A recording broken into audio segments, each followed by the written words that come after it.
fourth overall pick in the draft. I mean, we talked a little bit after your name was called and we heard your reaction that first night, but has it sunk in yet that you are about to be joining the NBA? I think it has. Okay. I think it has. Seeing the other guys picked, seeing them and getting texts from all my other teammates has been really cool. And it feels good to be a part of a team again.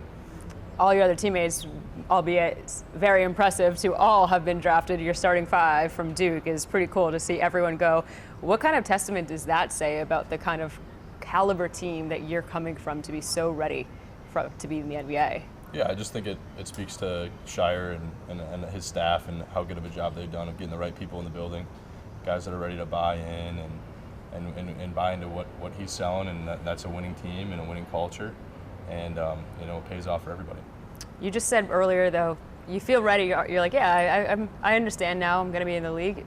Seems like you have a maturity about you that might be a little bit beyond your years. Is that something that comes from being the oldest brother, would you say?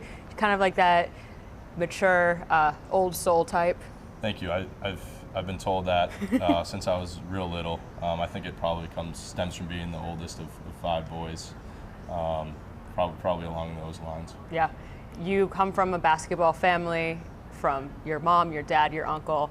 By the way, your mom, Shari, which is short for? Charlotte. Which, is that pretty cool? I mean, that feels like fate a little bit, right? It's been a family name for a while. Her great-grandparents are from North Carolina, so it's pretty sweet. The Charlotte ties run deep already. But it seems like your basketball pickup didn't come till later. It came from a book and a video game, I heard.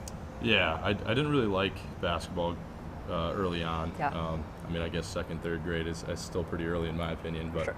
Falling in love with the players through video games, through books, that type of stuff was important for developing that love of the game and what makes great players great. And it was book of basketball, right? That's what it was? Yeah, so I was probably reading that at too young of an age. It's not appropriate in some parts, but I love all the history of the game stuff, and the book of basketball by Bill Simmons is what any basketball fan wants. And I know you've talked about how maybe you don't think he's the best player, but maybe one of your goats, Larry Bird. That's probably where some of that came from, hearing Bill Simmons talking about it a little bit, yeah, right? Probably. It's got to have some sort of influence on it. But my dad was a huge fan of Larry, Magic, and Michael are his favorite players, so we were always watching them.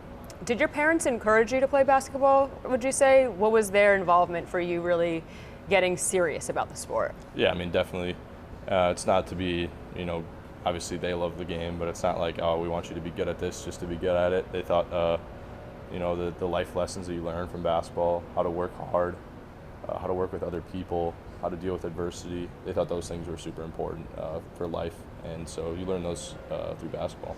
When you were in high school, your basketball game took off to then getting to a point where you're getting recruited by these big teams like Duke.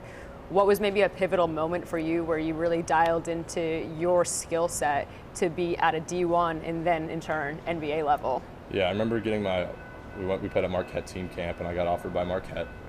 And when they offered me and called me, I was like, man, I got to get a whole lot better because I didn't think I was good enough for that level yet.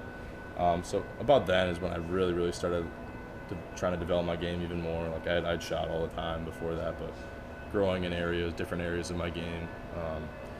And so that's something I've just been, plugging away at every day, trying to get better.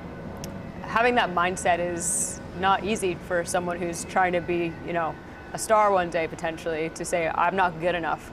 Is that who you are, maybe, that you're a sponge and you're trying to always kind of self-reflect to grow as a person? Yeah, I think you need that. Sometimes it's nice to feel good about yourself and how you play, but I think everybody needs that inner voice a little bit that's saying you're not good enough, so you keep getting better.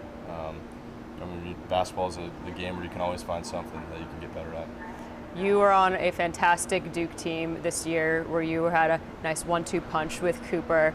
You really shone on the court in Charlotte during the ACC tournament. What were those memories like for you now that you're looking back and knowing that's going to be your home court? Obviously we played horrible in the first game in the first half, and we're down, and the guy's injured. So not fond memories from that half, but coming together as a team through those injuries to key players, I'll always remember. And then just how tired I was from playing almost every minute in 3 games in 3 days, and just being that gas, but it was just a blast. I remember you said something as you were getting the MVP trophy when they were talking about, oh, what's next for you, blah, blah, blah.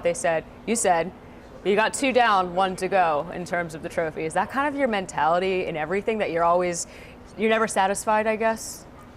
Yeah, I think that's something I try to reflect later.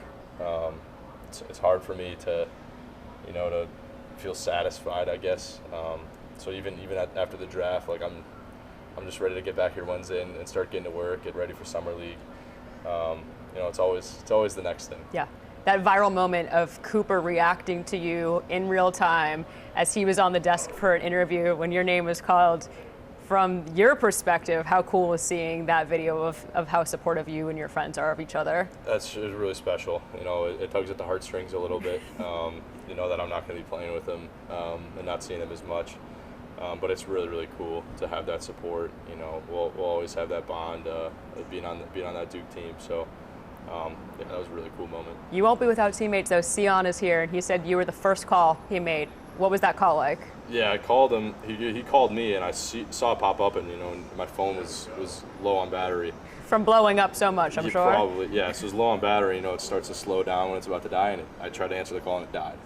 So it took a little bit, but I eventually called me back about 15 minutes later. It was quick call. Just we were really excited to be on the same team again, and it's good to have somebody for this transition. Amazing. And just last, I know a lot of Charlotte fans are very excited to have you and welcome you to the city. We know a lot about your game already, but what do you want to show the Charlotte fan base about who you are as a player and a person? Yeah, I think just a guy that's going to come in, work super hard, get better, and you're going to see that on a nightly basis. Loose balls, that I think from Duke, I'm getting on the floor. But just I'm going to grow in areas of my game. I want to be better, and it's going to happen. So.